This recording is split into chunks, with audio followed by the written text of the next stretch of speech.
This is Carlos Contrava, and this is Victoria Mimoso. Carlos is a 32-year-old media personality that does poetry and some DJing on the side. Victoria owns a modeling agency. The two would decide to go on a New Year's cruise that would end in absolute tragedy. Now, in this video, I'm not only going to go over the details of what happened, I'm also going to further my argument when I say all the time that you should be very, very careful about who you cruise with, especially if your significant other that you are cruising with is not in an official relationship with you. Carlos and Victoria have been seeing each other for 2 years. However, they weren't exactly Facebook official. It was more like a fling, a bed wrestle thing that was going on. Carlos wanted to take it up a notch to the next level and make it an item. To do so, for the 2-year mark, he decided to take Victoria on a quick 2-day New Year's cruise out of Sao Paulo, Brazil, on board the MSC Prezio, so probably butchering that name. The cruise would just go to Rio de Janeiro and back.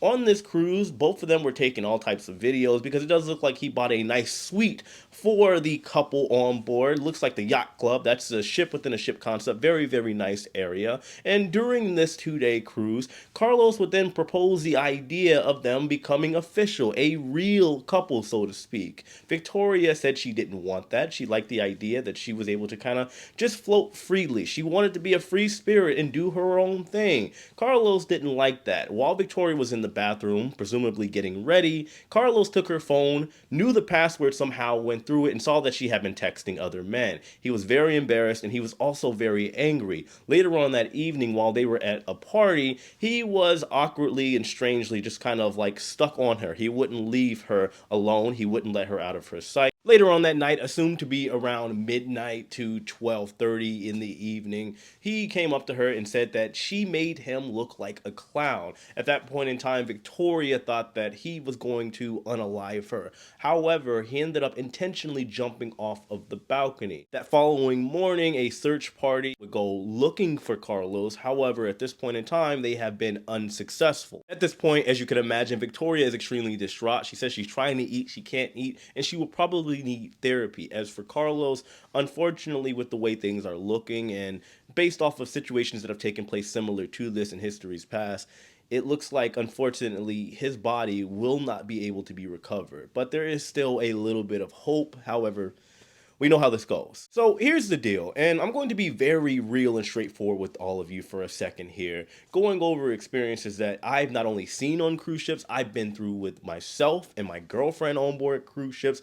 As somebody that does not only cruise a lot, is a very social person and is involved in, let's say, the nightlife and party scenes that do take place on board cruise ships. I feel the need to reiterate that it is very, very important that you are careful about who you're cruising with. As unfortunate as this situation is, let's go ahead and assume that Carlos, since he was trying to make an advance to make the relationship between him and Victoria exclusive, that he presumably paid for the cruise. I always say that when you go on a cruise, think of it like a birthday. We all know that people, whether they want to admit it or not, are more or less a little bit more sensitive on their birthday, and any little thing that doesn't go their way can kind of set somebody off or make somebody feel a certain kind of way. It is the same. Imagine the situation, let's assume that Carlos paid, and I know it's not maybe the politically correct thing in today's time to say, but if he's making the plans to try to get this girl to be his official girlfriend, he probably paid for the suite that they stayed in on board. I'm just assuming. And if that was the case, if things didn't go his way at that point in time, he probably felt some kind of way in the fact that the girl that he really wants to be with and is trying to give this magical vacation to on New Year's to bring in 2024, he's probably going to feel a little bit more sensitive about the decline in the offer than he would if they were on land and they were just at maybe a standard type of date, or they were just not doing this type of activity. I have seen and experienced a lot on board cruise ships, whether I was a crew member or a passenger. Back when I was crew, there are a lot of people that got boyfriends, girlfriends back home. You got to think, you're on a ship for 6 months with a bunch of beautiful foreign people all over the place. Things happen. You might even have a ship bay on the ship and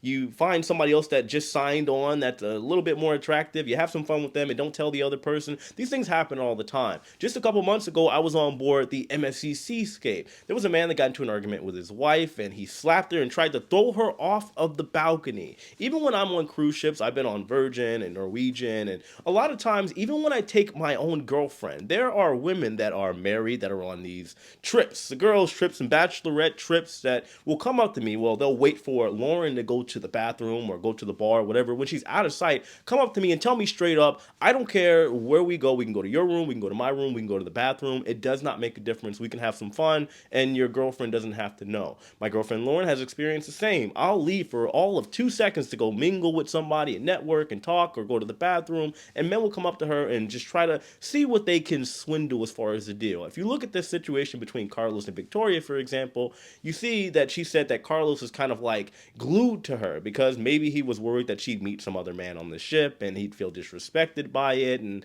well, it's a very serious topic that happens all the time. And if any of you out there have been on a ship and you are a party goer, then you probably know exactly what I'm talking about. Moral of the story, morals essentially go out of the window on a lot of cruise ships. And this isn't just exclusive to the cruise ship industry. I want to make that very clear. This happens at resorts, other vacation options, and parties. However, you need to be mindful of these things, especially if you're taking somebody on a cruise, you're in a relationship with them, or let's say a fling with them, and you know the relationship isn't exactly tight.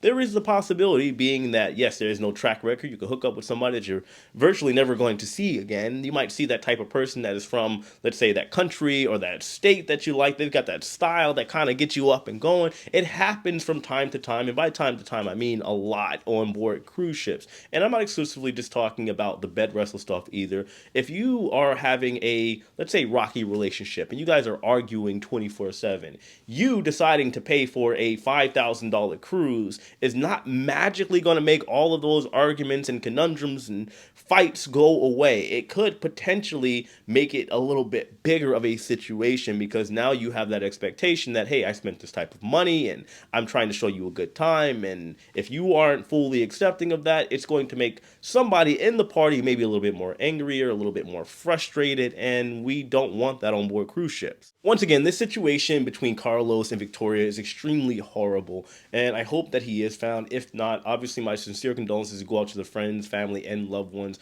of Carlos. But do keep in mind, with situations like this, you have to take the lesson for what it is. I'm not putting out these types of videos just to be entertaining. There are, yes, some entertaining elements involved to keep all of you interested in the video, but the lessons learned and the values that I'm trying to speak to all of you on is very real. This stuff does go outside of the bed wrestling and the adult-like activities. You could sail with the wrong person and they get you into a fight, or they don't want to do the activities that you want to do, and you might as well have gone solo at that point because you wanted to do it with them, and now it has potentially ruined your vacation. You want to avoid all that. But anyway, guys, let me know your thoughts on all of this in the comment section below. Of course, hit that like button on your way out. Subscribe if you haven't already. Know, as usual, I love and appreciate every single one of you, and I have more videos coming. Thanks for watching. Take it easy.